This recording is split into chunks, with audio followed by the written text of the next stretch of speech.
What's up, everyone? Today I'm doing a VOD review on a scrim between TF2 Boomers and Hydanation. So I'm going to watch Hydration's Warden in this game, and I'm kind of just going to go over the stuff he does different and like how they were able to win this game. And so Hydanation is regarded as probably the best team in America right now, so there's a lot to learn, especially from Hydration. And if you've seen any of my other videos, I play a lot of Warden, so this is kind of a good. This is something that I do to get better, because you should think of professionals and like the best players in the game as just ahead of the curve. Like they're doing stuff early is kind of the best way to think about it. And so like the easiest way to get ahead of other people is to watch them play. So Hydration used to be a huge Spirit Warden, and like he would almost exclusively play, he did exclusively play Spirit Warden with the leap, but this game he actually goes Gun Warden, and so I'm a big Spirit enjoyer, but we're gonna see how he plays Gun Warden. First item here. I see someone. Ammo Scavenger in the duo lane. Interesting. I've seen a lot of people throw this into builds, and it's being used a lot. I think it just gives you so much more damage with the extra spirit it gives you with the flask that I think it's worth it, I guess. I see Geist. Like, I don't know, I've been kind of doing poorly in lane, so I think that this is good good practice. He's always behind the wave. If you notice, like, he's never taking unnecessary damage from the enemy team's wave. He's always looking to get flasks. He took a bunch of damage and he backs up, so he doesn't take more. He could have greeted, probably meleeed more minions. Second item, he's going to go high velocity. That's pretty standard on Warden, just because you want to be able to get denies and confirms more consistently. Victory! Metal will be tested, and I will not falter. I'm curious to see the rotations he makes too, because I don't think I rotate enough, and I think something that they do really well as a team is they're always rotating once they get a couple items, and they're just looking to create uneven fights. Like, why would they sit here and take a honest 2v2 when they could create a 1v2 or a 2v3? So they're stealing their camp. That's actually, trying to steal one of their minions. It's like 20 souls. It's not like a huge difference, but that is something that's a possibility of something you can do.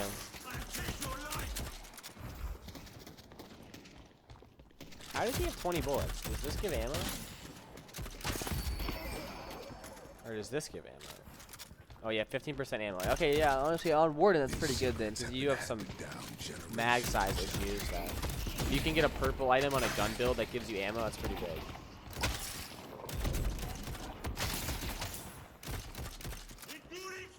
They just, I would say one thing I noticed is they just don't take any, neither person takes any unnecessary damage. Like, he's almost exclusively been on those boxes the whole time. So is he looking to get aggressive here? So instead of just shooting like pointless damage on the people, they're just gonna heal back. He shoots the tower, which is something I've been doing a lot. Is like every little bit on the tower helps.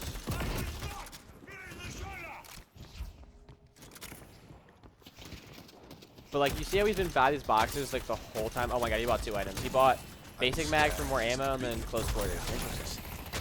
Close quarters makes sense if you trap someone, you're gonna get close to them. Outside of like Geist. Basic warding combo. You throw the trap and then you do the flask to get the movement speed and reduce the stamina. And then his points, he's done 2 in flask, which is very standard on Warden. Let's see where he goes from here. This next buy will be pretty important, because if you see, yeah, he can buy a tier 2 item, so let's see what he picks up. He's probably gonna go get it right now, yeah. Someone's gonna be bleeding on concrete, and it ain't gonna be you. So right there, he went for extra health, sprint boots, and mystic reach. So I guess a lot of the, I guess he didn't opt for tier 2. He just wanted a bunch of tier 1, which I think a lot of pro players talk about how cost efficient 500 items are, and I guess that kind of checks out. And I think that's something that I do poorly. Is if I'm ahead and I have enough money, I almost always buy a 1200 item when like right here, he's gonna get a ton of value out of those 3 items he bought. So that guy's overstepped, and he gets caged, so you just die. I mean, yeah. And then this is just a horrible duel by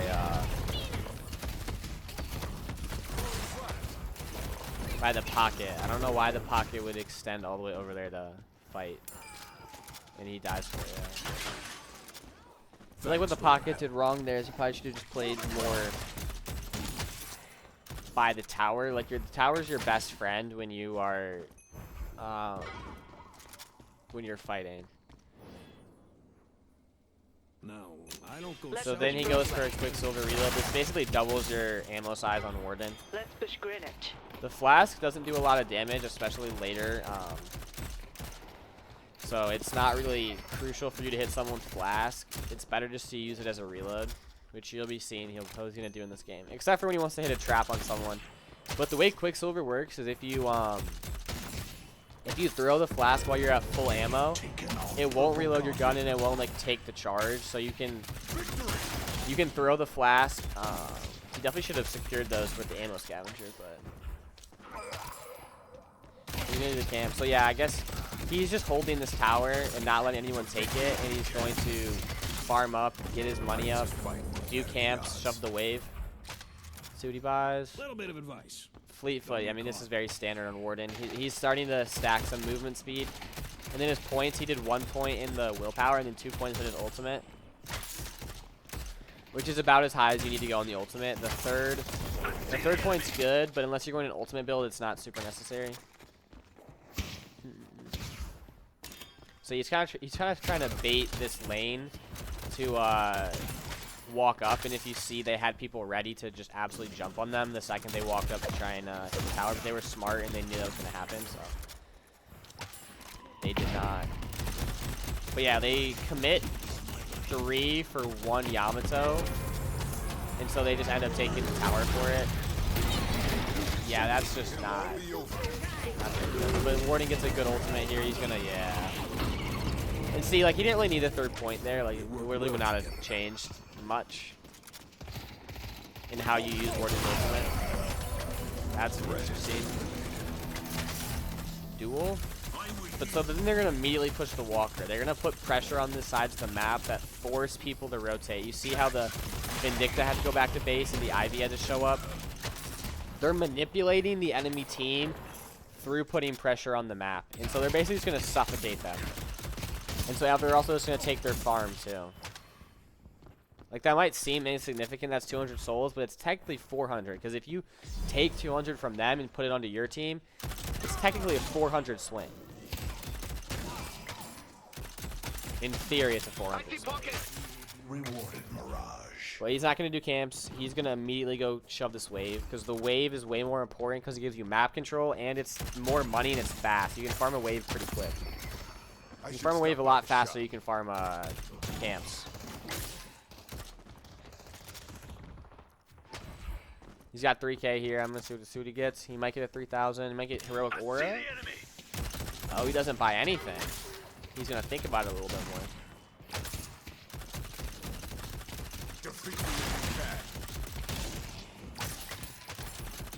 Missed a minion there. I don't know why he's not. I think he's gonna go buy now. You have a good eye. So he went for a cold front and then berserker, which the berserker's gonna give you more ammo, which Warden needs, and bullet resist, and give you some tankiness, and it's a component of frenzy, and frenzy is very, very good. So makes sense. And then cold front. This is gonna help with farming. Warden isn't the. He's not horrible at farming, but he's not the best, so it's going to allow him to farm better. So he immediately gets the buff survival. And so now that he has the buff, he's the top farm on the game. He has the buff. He's going to look to take fights and smart players aren't going to fight you when they know you're up this much and they know you have the buff. So what they're going to do is he's going to force them to fight him through a couple ways. The main wave is just going to be pushing objectives and forcing them to respond to defend them, or give up the objective, which is a win-win for him. Like, Swing by anytime. he goes for bullet lifesteal. Interesting. I hate bullet lifesteal on Warden. I'm not a bait. I'd never buy that shit, but I guess maybe it's good. That's why you watch these videos. He also went for what was that? Spirit armor. So yeah, so spirit. That's a huge spirit, and then you see how much gun damage this guy does. That's ridiculous. That is ridiculous. So he's so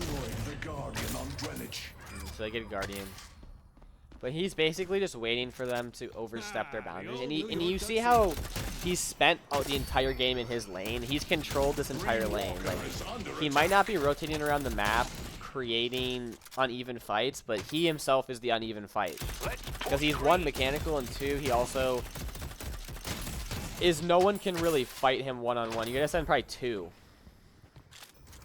maybe three. And he went for enduring speed, just get around the map more. Yeah, cold front's insane. Cold front's never bad. He's about to pop yellow.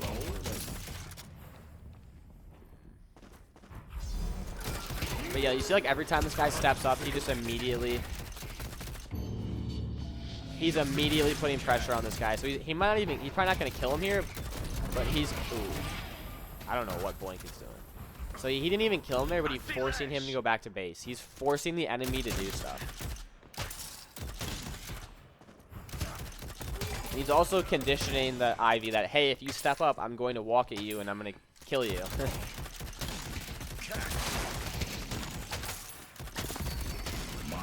Green Walker is under attack.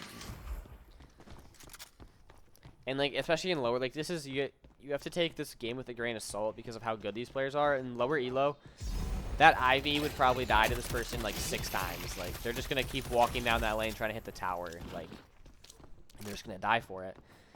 But you see, like, the smart thing the Ivy's doing is not letting him kill him.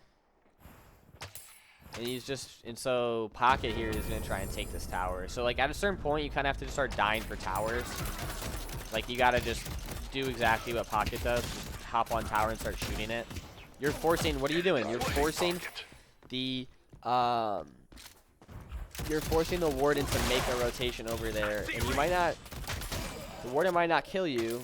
He might not get the chance to kill you, but he at least has to stop what he's doing and go over there. It's manipulating your enemy through waves is the best way I can word it. But he's gonna hit this tower. He's gonna ult it. He probably kills it here, honestly. Oh my god, he just incinerated that. So yeah, that's one way to use the Warden ultimate. It did recently just get nerfed though.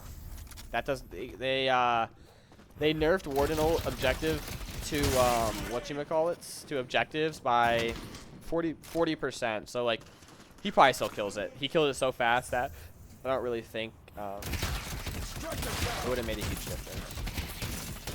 Like, that's a creative way to use your ultimate, not just to get kills. Like, it comes back. Like, he's gonna get it back. So he goes for heroic ore here. This is very, very good because it gives you 18% bullet lifesteal, which is very slept on. Move speed, health, and it's a active item that gives you move speed and fire rate, which is everything Warden wants. Like, this item gives Warden everything he wants. But you see, isn't it crazy? Warden's been in this lane this whole time. Ooh, this is an interesting angle too. How often have you played where people shoot the walker from this angle? Like, almost never. And they can't even kill him. He's so strong that they just have to let him. They just have to let him take it.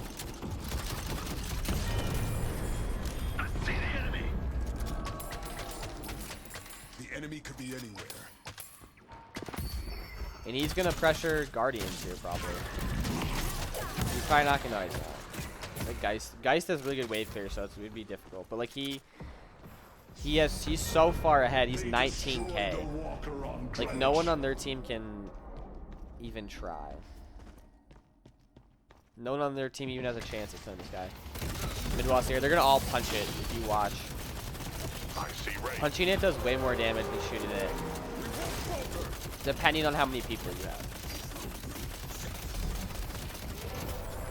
Because if you didn't know, the like, it's blocking it, but the thing right there. So, ooh, they're gonna drop 3 ultimates. Yeah, they dropped a bunch of ultimates to commit on that. And then let's look at his points. So he put his 5th point in last stand, and then 1 point in the trap. So yeah, I still think Warden ultimate's very good. He's just eating that, yeah. You see how they're suffocating them? Like, they're always forcing them to defend stuff, and like they just take it. I knew the end. Your blade drinks the blood of the sapphire. Yeah, so this is really bad. They have mid boss, and they're just walking them down. They're gonna take no way they don't try and take shrines. Oh, did the wave get cut? The wave might have gotten cut. Our purple walker is under attack. I don't know why they didn't. I guess he wants to buy. He has a lot of money. So he went statement. for Hunter's Aura here. This is gonna allow you to win every 1v1 just without a doubt, and it's gonna reduce bullet resist just base, and it gives you more health. Take my boon and be blessed. So like, let's look at Warden's health compared to everyone else. He has 2.6, 1.7, 1.9, 1.2, 2,000, 1.5, 1.6. He's almost 1,000 above everyone. He's more than 1,000 above some people. So like, on just a straight stats point, like, how can you fight this guy? And he does more damage than them. So Warden's very good. If you want to learn a character to like absolutely just carry games on, Warden's a very, very good Little bit of advice. option. Don't get caught. What did he buy there? Pristine Emblem. So yeah, this is gonna give you more velocity, more weapon damage, spirit power, and it's also gonna give you spirit resist. So it's gonna give you a little bit of everything. And it's gonna give you the conditional of when someone's above 50%, you do 25 more weapon damage. You see how they started like just jumping on towers? Like they're just gonna start fully committing on things like, all right, we're either gonna die for it or I'm getting this objective.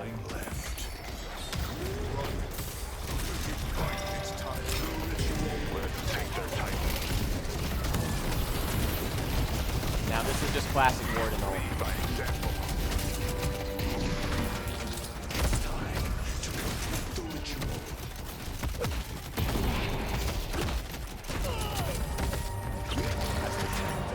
That was really good target prioritization, and that's Warden ultimate for you. You can take like 1v3s, but the second it wears out, you do not do super hot. Oh, they're just gonna win here, or it's gonna be very close. Maybe they don't win. Yeah, they all got lash ulted.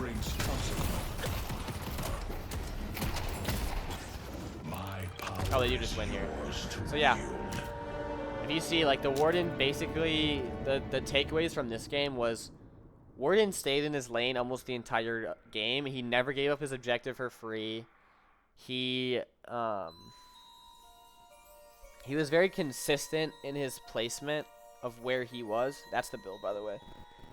He didn't buy 6K. Obviously, it was a short game, but you're going to learn a lot from short games. Well, he bought a lot of 3Ks. Like, 3Ks are very, very good value.